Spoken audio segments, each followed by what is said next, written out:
And we are live once again. Welcome back to the Placemakers. You are joining me at my favorite time of the week. That's when I get to hang out with my friends who are cooler and smarter than your friends, talk about the future of higher education. Today's Placemakers, we've got Cooper and Samir, and these two guys are cool in terms of placemaking. I think it's a little bit of a change for us in that you're both founders of startups, fast growth startups that are working in higher education. Thank you both so much for joining us. I want to jump in and talk about sort of how the heck did you even do what you've done? We've talked an awful lot on this pod about the systems in higher education, the bureaucracy in higher education, and how sometimes those systems create some walls that make it really, really hard for non-traditional partners, whether that be a startup or smaller companies or things like that. So you both have made it through those walls in some respects. You're working on campuses across the country now. How did you do it? And do you think that coronavirus and what we're experiencing now in terms of this pivot potentially, that maybe that's changed a little bit? Yeah, well, first of all, TJ, thank you so much for having me, and Samir. Awesome for us to be able to chat again and kind of trade takes. I'm really excited for that. For us, I think when we started Rara, we recognized pretty quickly that higher education had gotten burned a lot when it comes to, ed tech companies or technology companies, or really vendors in general. And that really just kind of contributed to this reputation of a bureaucracy or of a challenging sales cycle. And so we recognized pretty quickly, and Samir and I have chatted about this before, that higher education didn't necessarily needed another vendor. They needed a partner. And I think for us, what we've learned over the past couple of years is by staying true to that and authentically acting, the way that you speak and saying that you're a partner goes a very long way. Higher education is a place where, yes, there are challenging as a new startup to kind of break in, but so long as you do deliver on the value that it is that you're promising during that sales process and demonstrate that and authentically do so, then all you have to do is stay the course and obviously continue to motivate, continue to drive and to push. But that's really been our approach thus far, and we're starting to experience some tailwinds by kind of staying true to that. And do you think that, you talked about language and you talked about then delivering on that language. Do you think the motivation for some of those hurdles and some of the sort of tight knitness that happens in higher education, do you think that's motivated by fear? Do you think that's motivated by protectionism? Samir, you and I have been involved in conversations where, folks have really asked you the candid question. Yeah, I hear what you're saying. I know you're saying you can do this, but can you do it for this many students? Can you do it in alignment with my brand? And so do you think higher ed has a sort of a different threshold than some other partners? Yeah, so I think one of the things that I've heard, it was one of the first things I heard when NAC started out direct to consumer for the first 3 years, and then we pivoted to partnering directly with campuses. And in that, may have been you, TJ, but someone had told me early on, hey, higher ed is not comprised of buyers, right? These are education folks that are very deeply embedded in student development and academics. So what you may be used to in a traditional B2B sale is not what you're going to find in higher ed. And sometimes that makes it really tricky.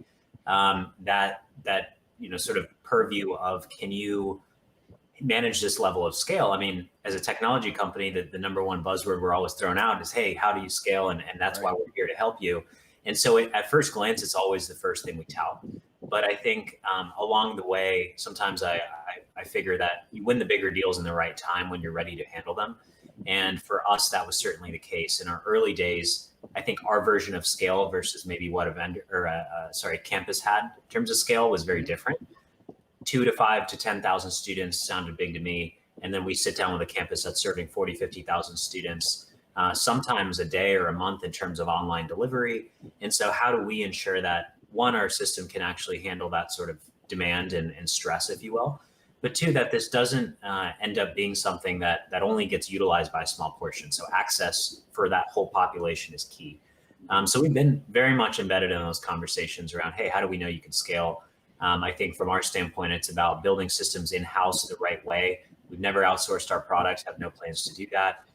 We've had penetration tests done on our technology to help show that it can sort of handle those things. But it takes time, and by no means were we there in our first sort of early years of getting started. So in due time, but I'm happy to say I believe we're there. Well, and you bring up a couple of really good points in there. One is fear of ability to scale and really to meet our students. The other is compliance, right? You talked about penetration testing, but there's a whole security layer that happens in higher education that doesn't happen in all industries. So you think about compliance. What I tend to see though, and I'd love to know if you agree with me, there's also a little bit of fear of replacing people or things, or taking away jobs potentially in the sphere. Like you look at your company, Samir, I don't know how many employees you're up to now. But how many do you have? Yeah, we just crossed over 10. Okay, so you have 10 employees and you can serve a campus of 50,000 people, and that's not the only campus you're serving.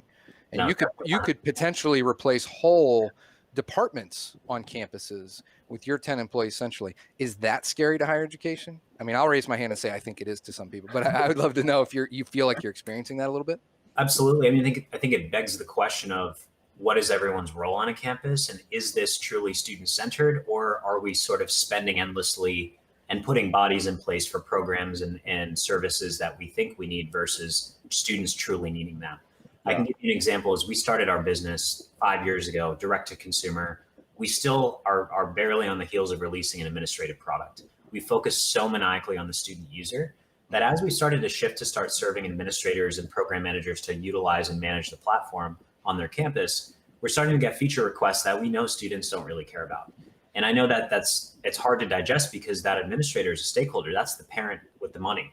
But the student is really the end user. And so we've struggled to sort of prioritize how we're able to kindly say, hey, we've run some tests and we actually think students care a lot more about this, this, and this. But I think folks, we've had conversations with schools that say, nope, we don't need your tech. Like, this is literally my job and I have to do this so that I feel productive. Yeah. That's important because that's that person's job. But who are we serving, the students or ourselves? And I think in higher ed, I think education is a noble industry. I mean, I think folks do it to serve others primarily, the best folks do. Right. And so I think it's important to be able to separate yourselves. And I hear the best people always say, my goal is to work myself out of a job. That means you've set up systems, you've set up processes, you've shown your impact to where this thing can be self-sustaining.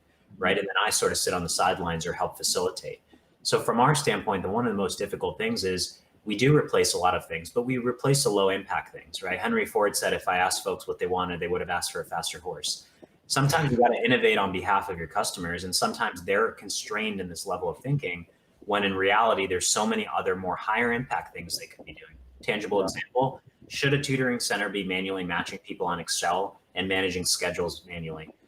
They usually don't like doing that. They feel like it's a piece of their job. And if we can get them to realize they shouldn't be focused on that, but instead focused on the training, the student development, the intervention, the awareness, the data efficacy, right? Breaking down silos across campus to ensure students are aware of these things and utilizing them. A lot of them are opening their eyes now. And so, we've really tried to help establish what is a 21st century role of a tutoring center, right? Sort of as a subcategory, what's the 21st century role of a campus? And that's obviously come into play with things like COVID right now. Yeah. And I would, really add on to that and agree with a lot of what Samir said. And, even TJ, listening to a few of your other podcasts, you can actually hear the value that those humans that are on campuses that are serving students are bringing. And what they get excited about, it's not workflows that are in some deep enterprise system that, ed tech in general has gotten into the bad habit of really solely focusing on the administration. And that's why I really always hit it off with Samir, and because we both have been so innately focused on the student, because that's when you actually get outcomes. So much technology today has been built upon the principle of inputs to outputs. But when it comes to higher education, what's critically important is that it's inputs to outcomes. And so rather than that student affairs coordinator or that res hall coordinator, whoever may be, spending X amount of hours putting in data entry or those sorts of things, they can spend that time impacting a student's life, developing that student, progressing that student. And so when we think about replacement, it's not in the sense of replacing human capital. It's about replacing that time with a lot more valuable output that can be driven by that face-to-face connection or that virtual connection in a COVID world. I love that lens. And I talk about that an awful lot with my staff. We talk an awful lot about this notion of, I'm not interested in people losing their job, but I'm interested in jobs changing. Yeah, and agreed. How many, whether it be student life or academics or, out of the provost areas or even out of business affairs, how many folks have a long list of things that they wish they could get to?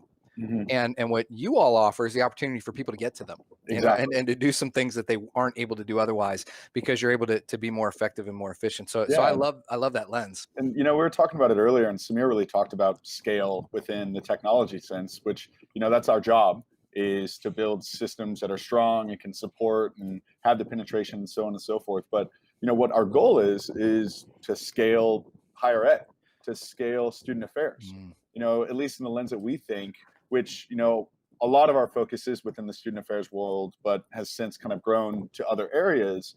All of those offices are in need of scale. For so long, there's been so much value that has been hidden under a cover within the student affairs office or within all these other offices. And you could contribute that to challenging data systems. You can contribute that to silos. There's a lot of different things. But it's our job and our data's job to scale that value, whether that be to the students or to the higher ups that are looking to where that value is coming from on a campus. Well, and let's stick with scale for 1 second, because one of the things that I wonder is, do you feel that whether it be ed tech itself or the ability to integrate more fast growth startups or more agile companies in partnership with the work that we do, that we have a chance to really impact affordability in higher education? That's a major issue. The ROI in higher ed is not getting any better, and COVID certainly hasn't presented a solution to that. How do we think that maybe some of these partnerships are key to doing that? Absolutely. It's funny that you mentioned the return on higher education. There was actually a study that was published, I believe it was in 2019, from the National Bureau of Economic Research, which is a great, great organization that does a lot of good things for our economy. But they recently finished up a study that actually determined that in addition to what is the traditional return on higher education, there's an additional 12 to 14% annually for every single student based upon the consumption value. And the consumption value is everything outside of the classroom. Mm. And so again, all of these areas, whether it be career services, academic advising, counseling, all of these things, they're contributing to a return that for so long we couldn't recognize. And it took a 2-year-long or 3-year-long study to actually uncover that. But there's systems in place to actually make that a lot more pertinent, a lot more relevant to every single student. Now, I think if we could tackle that, then what you'll see is that first and foremost, the return is inevitably increasing. And moreover, that willingness to pay will also increase because there's clear and tangible value created that they can see. Now, once those things start happening, I believe you can really start tackling the issues of affordability, fee increases, and all those sorts of things. And so is it ripe for disruption? Absolutely. But I think that can be done in a way that works in the favor of higher education rather than something that's going against it. But one of the things, Samir, that you said was that you're sometimes in the chair where people are saying, or you're telling administrators, this is what students want. This is what students are telling us they want, or this is how students engage our product or what they need. And at the end of the day, what I feel pretty strongly about is that we have been a very change averse and risk averse industry for a long, long time. The classroom is largely unchanged over many, many decades now. Yet you're on the front lines of this. Your consumers, your end users are Generation Z folks who act, in your case, Samir, and I don't know about yours, Cooper, but in your case, Samir, were organically using the product on their own before the institution ever engaged in a partnership with you. So what do you all know about Generation Z that maybe we don't? What do you find yourself in the chair of telling higher ed, hey, here's what students want, that you have the hardest time sort of selling as a conversation or an argument? Yeah. Go ahead, Samir. So I think, one of the biggest things that folks really assume about Gen Z, even just students in general, is that their faces are buried in their phones and that we're so digitally connected, which is entirely true. But one of the biggest things that I believe, and this kind of ties back to studying sociology at the University of Florida, people are still people. Students go to college because they want that co-curricular camaraderie. The classroom is one piece of the pie. So that's where I think it's funny, because of the peer-to-peer element of what we do. It marries academic affairs of content-based tutoring or student learning, and then co-curricular peer-to-peer engagement, which is in everything you do in college, clubs, organizations, even going to the dining hall and meeting with folks. That is such a core piece of a campus, which is why with COVID, when you really strip away dining and sports and events and auxiliary services and hospitality, all that stuff, it's teaching and learning. That's all that's left. Mm-hmm. We're lucky because we're sort of a huge wraparound piece in teaching and learning, which is tutoring, and you cannot scale individualized learning without a network of additional folks to essentially be TAs or tutors. But what's really hard is, even though we have campuses deciding to spend more on this right now because it's ensuring they can essentially stay alive on tuition and graduation rates and retention. One of the hardest parts is that they're missing that component of being on campus and connecting with folks. I think a lot of folks sort of assume, well, Gen Z's maybe going to be more fine with it than former generations because they have technology and they're used to being digitally connected. I can tell you, students really do not like learning on Zoom. Zoom is not made for learning. It is a video conferencing tool. And we know what that can result in, right? We're talking about melt, we're talking about lower yield, we're talking about stop outs, dropouts, especially from low income first generation minority households where you may not have access to tech. The problems have now shifted very drastically. And I think people assume that with us being in such a connected world, that that's a very easy thing to kind of make the switch to. First, it was survival and continuity. And I think higher ed did a pretty good job to move quick. But considering the bureaucracy and the size, I think they've done a great job. I would agree. I think it's about optimizing now. And if you don't optimize a student experience, guess what? Zoom did good for a month or two.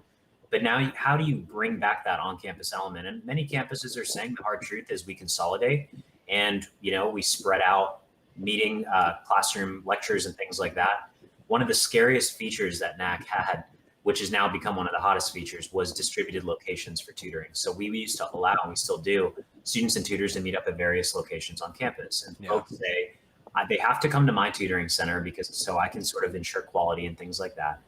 And now guess what? The CDC says you actually should allow people to sit right next to each other. And so now it's, oh, you guys support distributed locations. And so I think the knee jerk is the risk and the bad and what's going to happen. And, maybe the other side is that, oh, they're fine because it's Gen Z.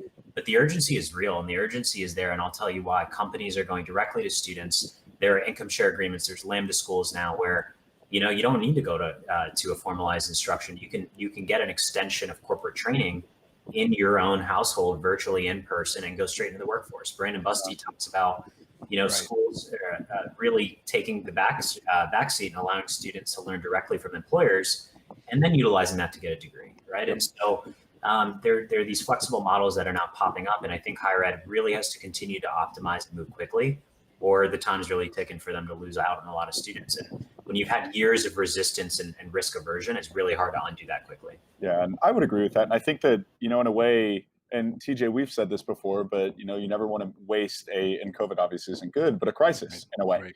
And so I think that what has happened in the past 3-4 months and what you're going to continue seeing happen in the future is a ramp up of the future of higher education. And talking about Gen Z versus the higher ups within higher education, you're actually seeing that they're starting to speak the same language in a lot of different ways. Two words that really come to mind, or actually I should say one phrase and one word, is relevancy and redefining engagement. For so long, engagement on a college campus meant joining a club or attending an event. And higher education has realized, well, yeah, those are good. And the data does show that those lead to persistence and success and graduation. But ultimately, that's not relevant to every single student. Exactly. And engagement means so much more than just joining a club or going to an event. As Samir said, it is going to that dining hall. It is having that 30-minute meeting with your career counselor. And those things matter. Those things really, really matter. And on the point of relevancy, I think it's really interesting. When you had Josie and Julie on earlier in a podcast, one of the things that Julie said was that she learned really quickly over the past couple of months that her students, they wanted more opportunities to engage. They wanted more programming. They wanted more events. They wanted more opportunities.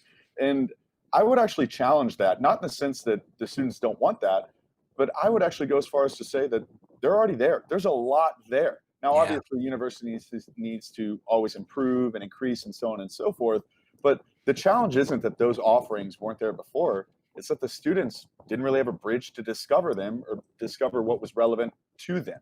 There was a list on the website, or there was, a fairly static platform that was web-based versus something that actually knew that student. And that's what gets us excited is, we realized that we needed to create a utility that wasn't just to join a club or go to an event easier, but actually was meeting that student where they are with what they expected, whether that is the 18-year-old Gen Z student, or it's a 26-year-old veteran, or it's a single mother or father.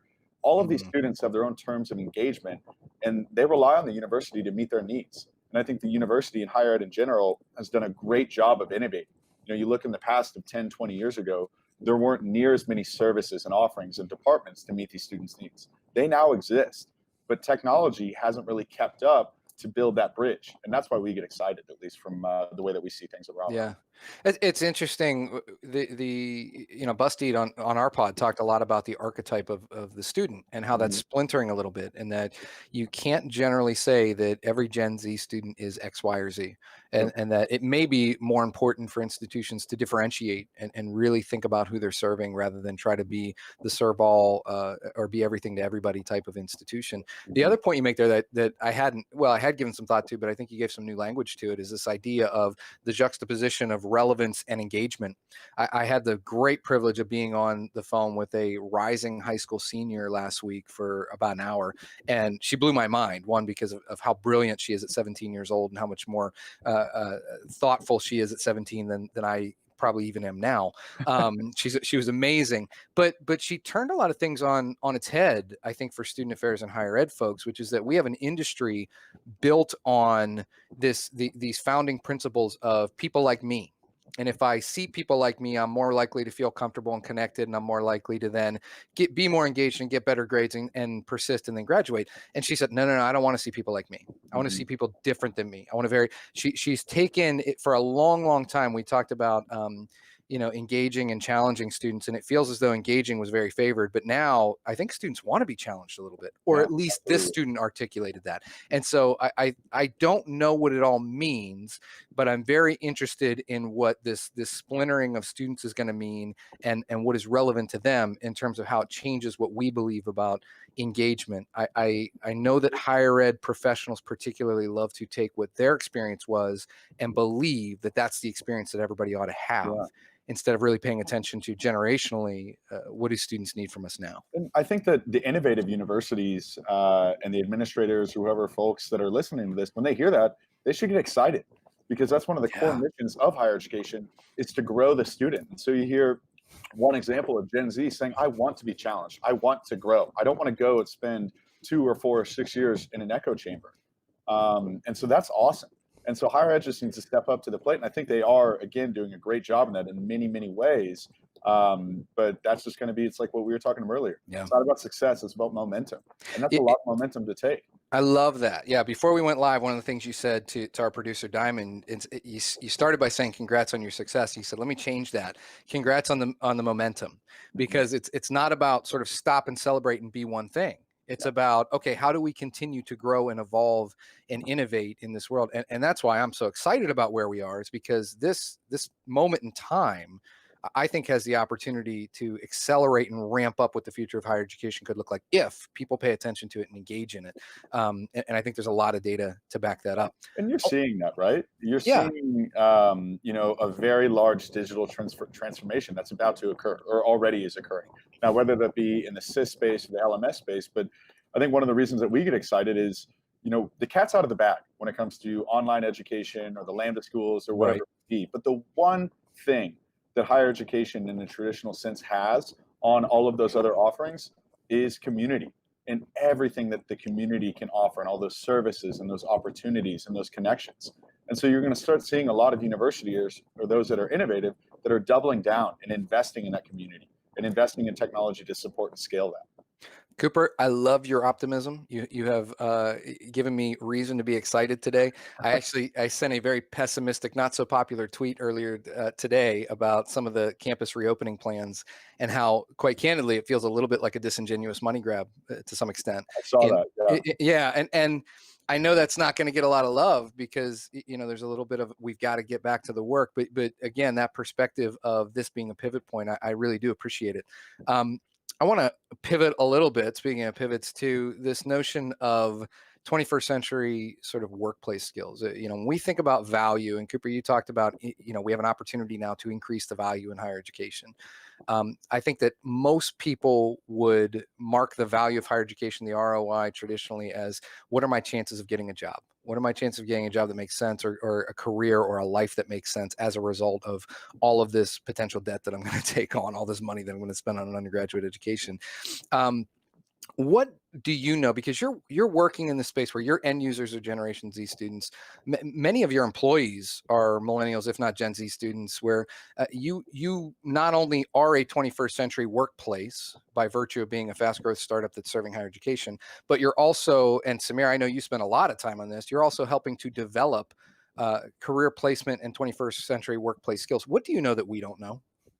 So I think the way that we like to think about it, and the way that I like to think about higher education as a whole is, it's going from an open and closed door, whether that be for 2 or 4 or 6 years, to a revolving door. And our job is to enable that revolving door from a student's perspective.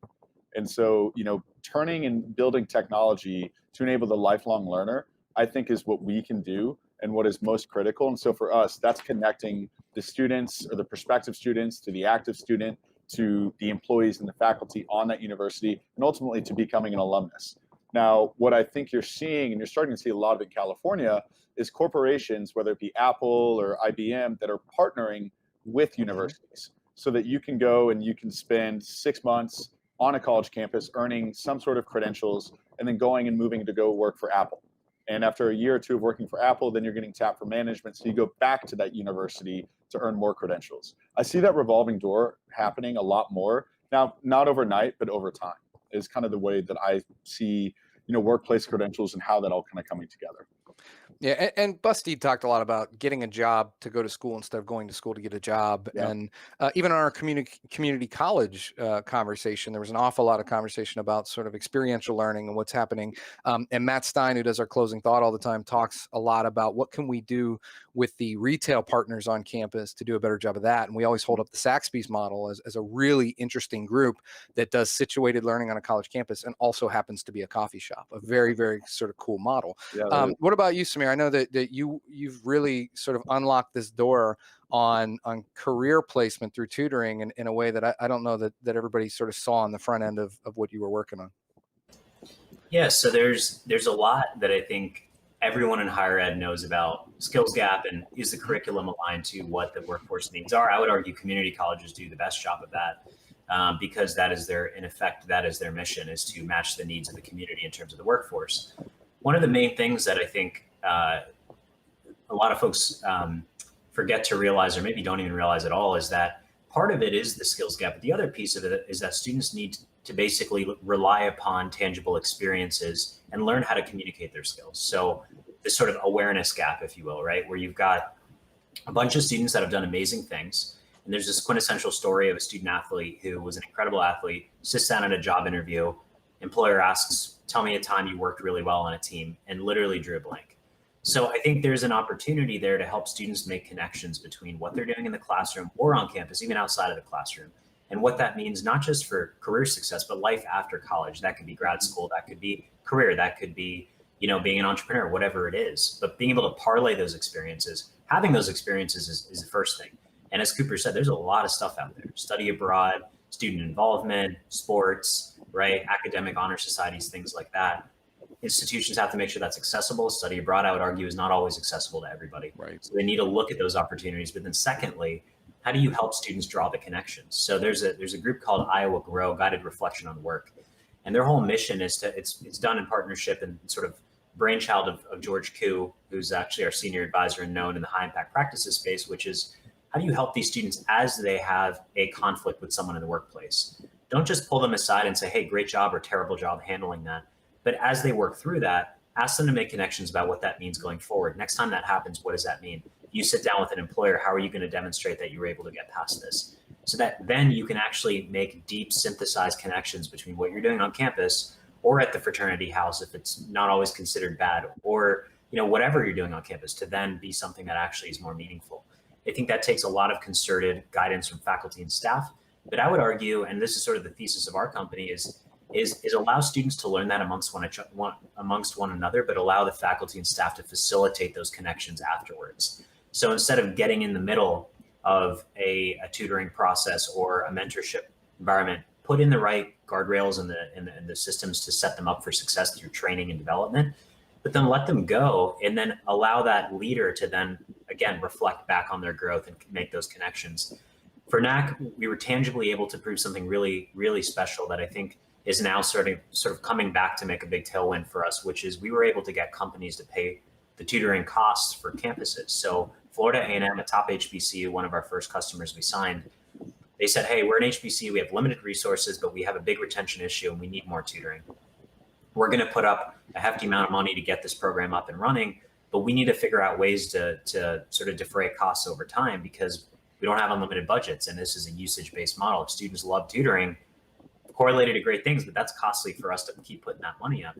So we came up with a sponsorship mechanism where now companies like PwC have come in and said, hey, we've wanted to make a good impression with this group of students because we've historically wanted to support student success and find ways of engaging this talent. We've had a disconnect there. So how about we underwrite the cost of the tutoring program?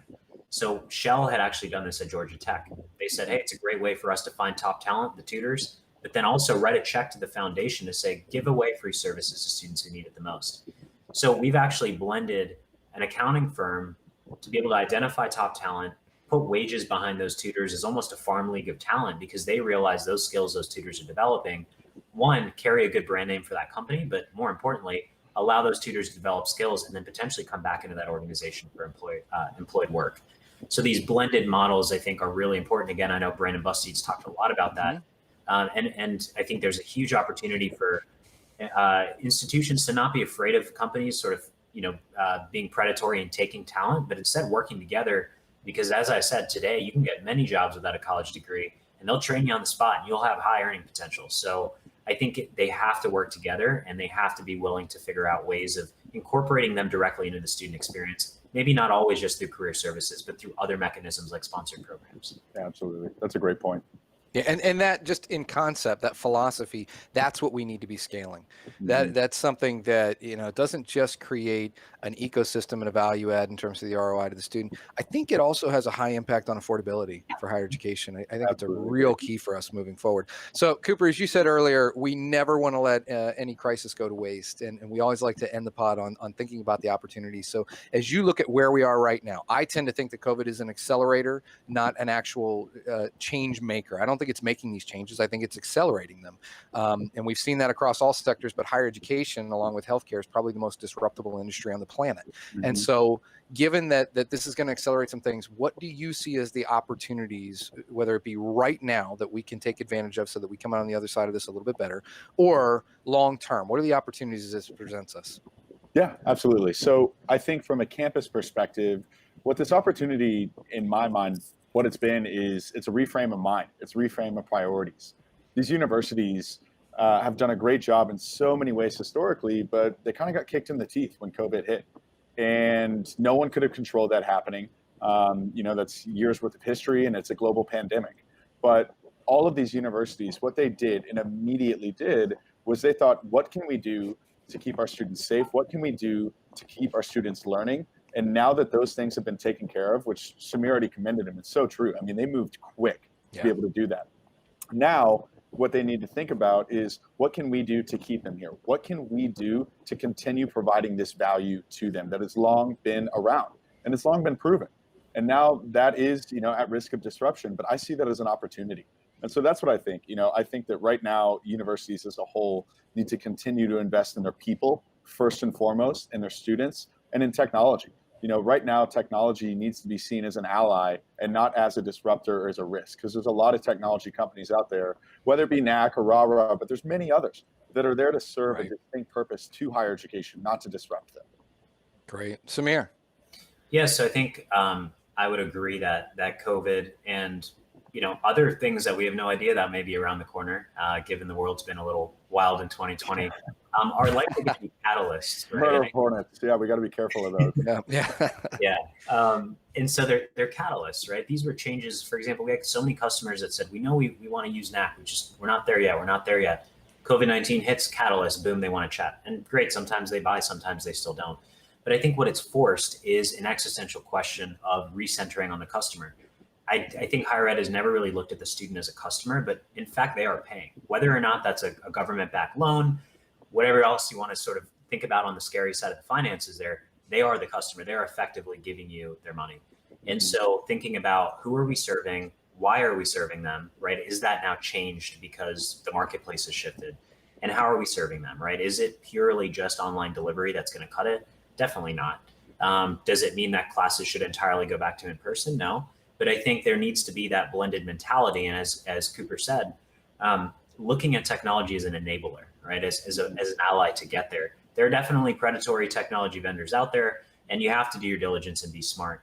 But the next time a vendor reaches out to you, consider that they may actually have the best intention in mind for you, because technically, if you're successful, most of the times they're going to be successful. So if your problems don't get solved, they're not going to succeed. And so if they've been around and they've been hacking away at these problems and been able to show you that, it's something you should strongly consider, especially if there's a student-centered mindset. And I think that's what I've loved about getting to know Cooper over the years. I've bumped into you at so many conferences and such, and I think Cooper's done a really good job and his team of just listening. Right, they've spent so much time listening to campuses. And I think campuses themselves need to do a better job listening to students directly. Mm-hmm. And it's hard because it's a existential problem. We got to survive. Survival is there. Now it's about thriving, right? And so when you thrive, you really need to dial back to your customer. I've seen campuses start from scratch, sending out a survey to students and saying, literally, what's most important to you right now, right? And so that refocus on the customer is, I think, the only thing that's going to help them stay relevant and win long term. Yeah, I would agree. And it's, Samir, I think, and thank you for the compliment, but that's why I'm excited, in a more isolated perspective for NAC and for RARA is I think it'd be hard to find two companies that have, walked and talked the way of being student first more. It's so, so important. And I think that, the thing that we aren't talking about is 4 years from now, there's another disruption, 6 years from now, there's another disruption around the corner with this coming enrollment crisis. Right. And I think that it's going to inevitably end up being, and this maybe is a little bit controversial, but binary. The universities that did invest right now and lean into the future, lean into innovation, lean into the value being provided to the student, and those that don't.